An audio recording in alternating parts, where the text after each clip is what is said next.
music intro.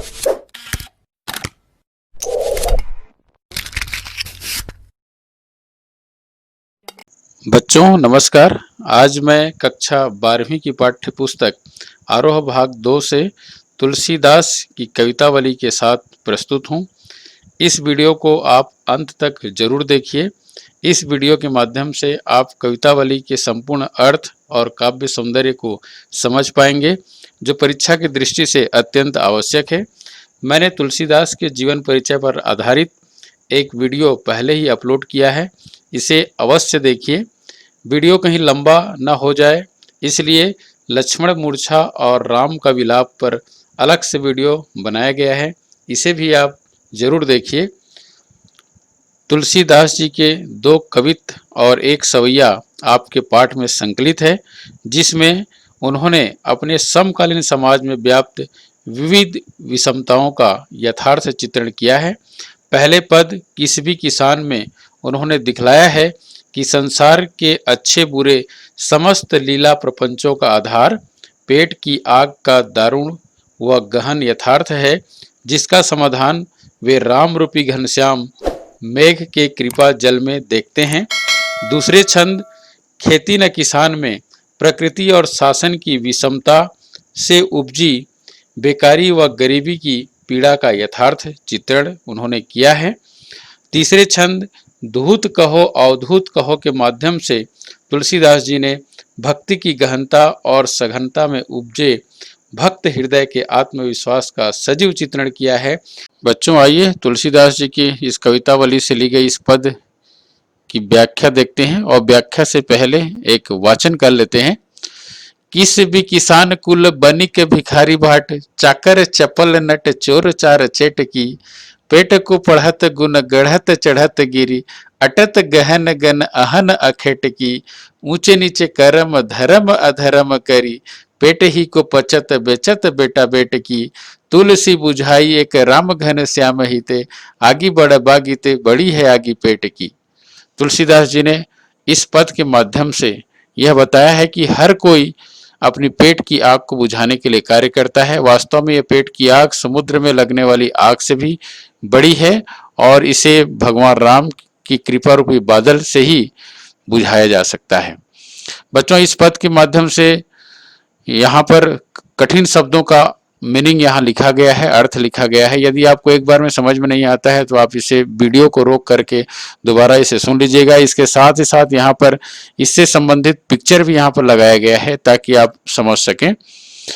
तो किस भी यानी कि जो धंधा करने वाला है, छोटा व्यापारी है, उसे किस भी कहा जाता है। आप हाट बाजार में जाकर देखते होंगे कि छोटा जो अपना सामान फैला करके बेचते रहता है, यानी कि वह भी अपने पेट को भरने के लिए ही दिन भर सड़क के किनारे या बाजार में अपने सामान को फैलाए बेचते रहता है, पेट की आग को बुझाने के लिए ही। किसान कुल आप देखते होंगे, किसान का परिवार दिन भर खेतों में काम करता है। बनिक बनिक यानी कि व्यापारी है, जो व्यापार करता है, अपनी पेट की आग को बुझाने के लिए वह व्यापार करता है। भिखारी जो है दर दर जा करके भीख मांगता है। भाट का अर्थ है बच्चों, भाट मतलब जो चारण होते हैं, जो राजा महाराजा के पास झूठी प्रशंसा करने के लिए कविता बनाते हैं, उसके लिए उन्हें पद, उनके लिए उन्हें पैसा मिलता है। चाकर, चाकर का अर्थ है नौकरी करने वाला, जो घरेलू नौकर होता है। चप्पल नट, चप्पल नट मतलब होता है जो तमाशा दिखाते हैं। यहाँ पिक्चर में आप देख सकते हैं जो गांव-गांव में जा करके रस्सी में चढ़कर या रिंग में के माध्यम से तमाशा दिखाते हैं, चप्पल नट। चोर जो चोरी भी करता है वह भी अपने पेट की खातिर करता है। चार का मतलब यहाँ समझ लीजिए संदेश वाहक, जो दूत होते हैं, वो भी संदेश एक जगह से दूसरी जगह पहुंचाते हैं ताकि उन्हें पैसा मिले और उससे वो पेट भरे। चेटकी का अर्थ है बच्चों जो जादूगर होता है। आप देखते होंगे जादूगरी का काम करते हैं, कलाकारी बाजीगरी का काम करते हैं ताकि उसे पैसा मिल सके। तो तुलसीदास जी ने यही कहा है कि हर कोई धंधा करने वाला, किसान या फिर व्यापारी, भिखारी, भाट, चाकर और नट यानी कि जो तमाशा दिखाता है, चोर चोरी करता है, चार जो है संदेश वाहक का कार्य करता है, बाजीगरी दिखाता है, ये सब जो है पेट की आग को बुझाने के लिए ही कार्य करते हैं। पेट को पढ़त, तुलसीदास जी कहते हैं कि पेट की आग को बुझाने के लिए लोग पढ़ाई करते हैं। गुण गढ़त, नए नए कौशल सीखते हैं, नए नए ज्ञान को प्राप्त करते हैं। चढ़त गिरी, और पेट की आग को बुझाने के लिए पर्वतों में भी चढ़ जाते हैं। अटत गहन गन, अटत गहन गन मतलब घने घनघोर जंगल में भी अहन यानी दिन भर आखेट की शिकार करते हैं, तो पेट की आग को बुझाने के लिए ही। ऊंचे नीचे कर्म, तुलसीदास जी कहते हैं कि व्यक्ति जो है ऊंचे नीचे कार्य भी केवल पेट की आग को बुझाने के लिए करता है। यहाँ तक कि जो धर्म है और अधर्म है, दोनों कार्य पेट की आग को बुझाने के लिए ही व्यक्ति करता है। पेट ही को पचत, पेट के लिए ही बेचत बेटा बेट की, यहाँ तक कि पेट की आग इतनी बड़ी होती है कि व्यक्ति को इस आग को बुझाने के लिए अपने बेटा बेटी को भी बेच देना पड़ता है। तुलसी बुझाई एक राम घन श्याम हित, तुलसीदास जी कहते हैं कि इस आग को तुलसीदास जी वर्णन करते हुए कहते हैं कि भगवान राम की कृपा रूपी घन श्याम बादल ही इस आग को बुझा सकता है। आगी बड़ बागी ते बड़ी आगी पेट की, तुलसीदास जी ने कहा कि यह आग बड़ बागी थे यानी कि समुद्र में लगने वाली आग से भी बड़ी है। बच्चों, आग 3 प्रकार का होता है, जैसे माना गया है शास्त्र में, जठरा अग्नि, दावा अग्नि और बड़वा अग्नि। बड़वा अग्नि यानी कि समुद्र में लगने वाला आग, जठरा अग्नि यानी कि पेट में लगने वाला आग, और दावा अग्नि यानी जंगल में लगने वाला आग। तो पेट की आग तुलसीदास जी ने यहाँ कहा है कि ये समुद्र में लगने वाले आग से भी बड़ी आग है, और इसे भगवान राम की कृपा रूपी बादल ही इसे बुझा सकता है। तो बच्चों, इस पद क्या आप काव्य सौंदर्य इस तरह से लिख सकते हैं कि यहाँ पर तत्कालीन समाज के में की आर्थिक सामाजिक दशा का चित्रण किया गया है। कवित्व छंद का प्रयोग हुआ है, इसमें कवित्व छंद है, जिस कवित्व छंद आप जानते होंगे कि 31 वर्ण होते हैं। अनुप्रास अलंकार है, यहाँ पर अनुप्रास अलंकार आप देख सकते हैं कि यहाँ की क की आवृत्ति के कारण अनुप्रास अलंकार है, यहाँ पर आप देखेंगे च की आवृत्ति के कारण अनुप्रास अलंकार है, यहाँ पर ढ की आवृत्ति के कारण अनुप्रास अलंकार। अवधी भाषा का सुंदर प्रयोग किया गया है। राम घन श्याम में रूपक अलंकार है, और आगी बड़ बागीते, आगी बड़ बागीते बड़ी है आगी पेट की, यहाँ पर व्यतिरेक अलंकार है, इसके साथ ही साथ अतिशयोक्ति अलंकार है। तो इस प्रकार से आप इस पद की विशेषता लिख सकते हैं। आइए दूसरे पद की व्याख्या कर लेते हैं। इस पद में कवि तुलसीदास जी ने अपने समय में फैले बेरोजगारी और लाचारी का वर्णन किया है, और उन्होंने बताया है कि जब जब भी संकट आता है तो भगवान राम ही इस संकट से उबार सकते हैं। तो आइए इस पद की व्याख्या देख लेते हैं। खेती न किसान को, भिखारी को न भीख बली, बनिक को बनिज न चाकर को चाकरी। तुलसीदास जी वर्णन करते हुए कहते हैं कि खेती न किसान को, किसान के पास खेत नहीं है कार्य करने के लिए।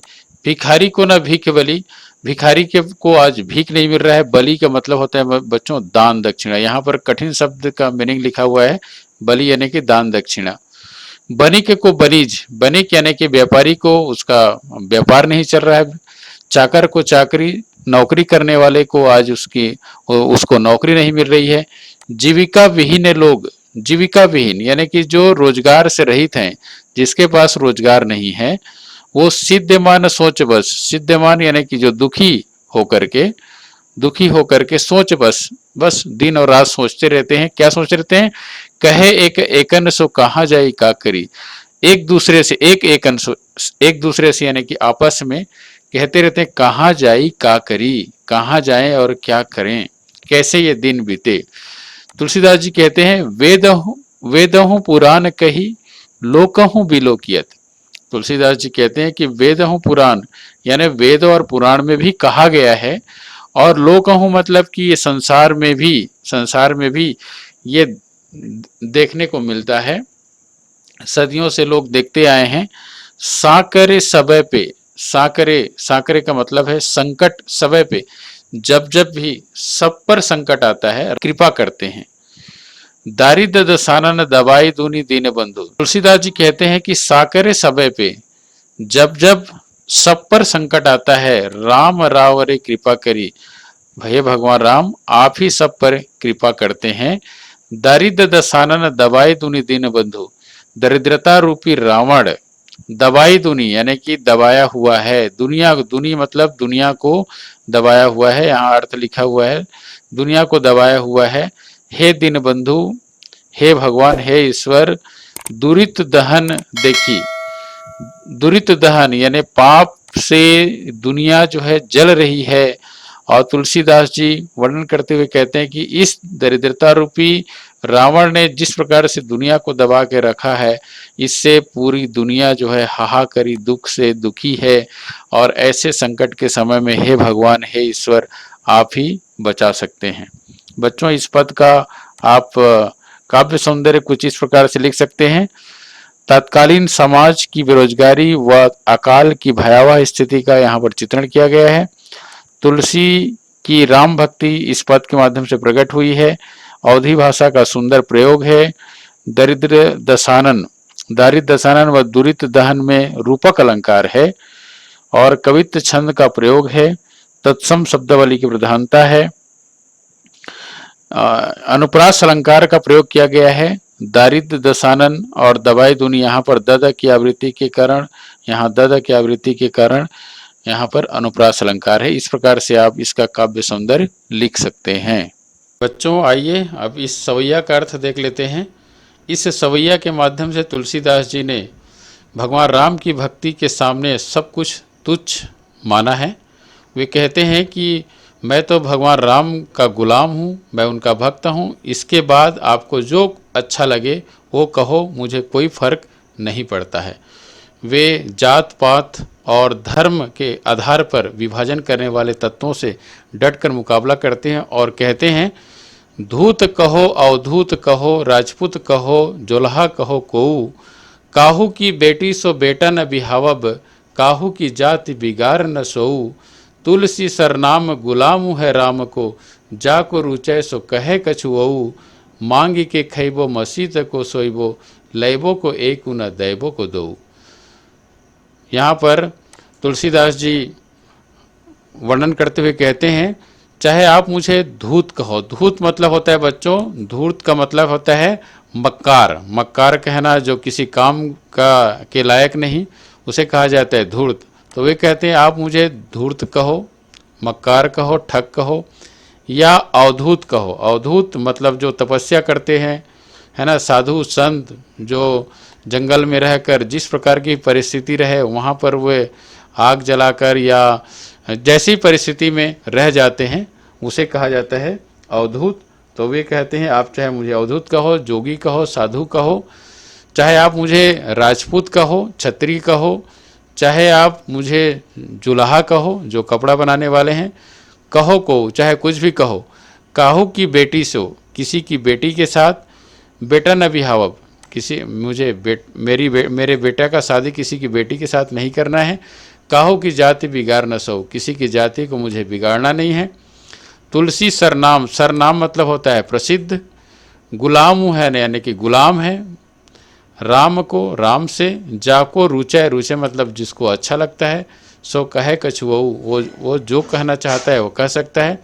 मांगी के खैबो, हम तो मांग के खाने वाले हैं। मस्जिद का मतलब होता है मस्जिद, सोइबो मतलब सोना, लैबो को एक, न एक लेना है न एक देना है। आइए इसका अर्थ देख लेते हैं। तुलसीदास जी कहते हैं, जैसा कि आप जानते हैं तुलसीदास जी आत्माराम दुबे के पुत्र हैं और यदि इस तरह से देखा जाए तो ब्राह्मण परिवार से हैं, लेकिन इस पद के अर्थ को देखने से या इस पद को देखने से ऐसा लगता है कि तत्कालीन समाज में तुलसीदास को जातिगत लांछन भी झेलना पड़ा है। उसे लोग शायद ब्राह्मण नहीं मानते रहे होंगे और उन्हें अनेकों प्रकार की बातें करते रहे होंगे। इस पर उन सभी को तुलसीदास जी लताड़ते हुए, धिक्कारते हुए कहते हैं कि भाई आप मुझे धूर्त कहो, मक्कार कहो, ठग कहो, मुझे अवधूत, साधु, सन्यासी कहो, मुझे कोई फर्क नहीं पड़ता। इतना ही नहीं, आप मुझे राजपूत कहो, क्षत्रिय कहो या कपड़ा बनाने वाला जुल्हा कहो, इससे मुझे कोई फर्क नहीं पड़ता। काहू की बेटी सो वे कहते हैं कि भाई मेरा तो कोई बेटा बेटी है नहीं जिससे मुझे शादी करना है। काहू की बेटी सो यानी किसी की बेटी के साथ बेटा न भी हवब, मेरे बेटा का शादी तो मुझे करना ही नहीं है। काहू की जाति बिगाड़ न सो, जब मैं किसी की बेटी के साथ मैं अपने बेटा का शादी नहीं करूँगा तो फिर किसी के जाति बिगाड़ने का कोई अर्थ ही नहीं है। मैं तो किसी की जाति को नहीं बिगाड़ूंगा। तुलसी सरनाम गुलाम है राम को, तुलसीदास जी कहते हैं कि तुलसी का जो नाम है वो राम भक्त के रूप में प्रसिद्ध है। सरनाम, सरनाम का मतलब है सरनाम यानी कि प्रसिद्ध है। गुलाम है राम को, राम के गुलाम, राम के भक्त के रूप में तुलसी प्रसिद्ध है। इसके बाद आपको जो कुछ कहना है वो कहो, मुझे कोई फर्क नहीं पड़ता है। जाको यानी जिसका रुचय सो कहे कछुओ, जिसको जो रुचता है वो कहो। वो तो कोई धूर्त कहता है, अवधूत कहता है, राजपूत कहता है, जुल्हा कहता है। इसके अलावा भी जिसको जो अच्छा लगता है वो आप कह सकते हो, मुझे इस पर कोई फर्क नहीं पड़ेगा। तुलसीदास जी आगे कहते हैं, मांगी के खइबो, मैं तो मांग करके खाने वाला हूँ। मस्जिद को सोइबो, मस्जिद में सोने वाला हूँ। यदि मंदिर में मुझे जगह ना मिले तो मैं मस्जिद में भी जाकर सो जाऊँगा। लैबो को एक न दैबो को दो, सुंदर मुहावरे का प्रयोग किया गया है। न मुझे किसी के से एक लेना है, न किसी को एक देना है। इस प्रकार से तुलसीदास जी इस पद के माध्यम से भगवान की भक्ति को श्रेष्ठ मानते हैं और कहते हैं कि उसके बाद तुम्हें जो कुछ कहना है वो कहो, मुझे इस पर कोई फर्क नहीं पड़ता है। बच्चों, इस पंक्ति का आप इस तरह से काव्य सौंदर्य लिख सकते हैं। कवि समाज के व्यवहार से दुखी हैं, उसने अपनी इस राम भक्ति को स्पष्ट किया है। दास्य भक्ति का भाव चित्रित है। दास्य भक्ति मतलब जिसमें भगवान को मालिक और अपने आप को दास माना जाता है। लैबों को एक न दैबों को दो मुहावरे का सुंदर प्रयोग है। सवैया छंद है, ये छंद जो है सवैया है और अवधी भाषा का प्रयोग हुआ है। मस्जिद में सोने की बात करके कवि ने उदारता और समरसता का परिचय दिया है, सबको मिलाने का संदेश दिया है। और कहा को यहाँ पर आप देखेंगे गुलाम राम, गुलाम राम यहाँ पर अनुप्रास अलंकार है, ठीक है। यहाँ पर बेटी सो बेटा यानी बाबा की आवृत्ति, इसलिए यहाँ पर अनुप्रास अलंकार है। लैबों के एक न दैवों को दो, यहाँ पर एक सुंदर मुहावरे का प्रयोग किया गया है। और सवैया, चूंकि ये सवैया छंद है तो आप सवैया को समझ लीजिए। सवैया ये भी एक वर्णिक छंद है और सवैया छंद के वैसे कई भेद होते हैं। ये भेद गणों के संयोजन के आधार पर बनते हैं। इनमें सबसे प्रसिद्ध मध्यगयंद सवैया है, इसे मालती सवैया भी कहते हैं। सवैया के प्रत्येक चरण में 22 से लेकर 26 वर्ण होते हैं। बच्चों, मुझे आशा है कि तुलसीदास जी की ये कवितावली आपको समझ में आ गई होगी।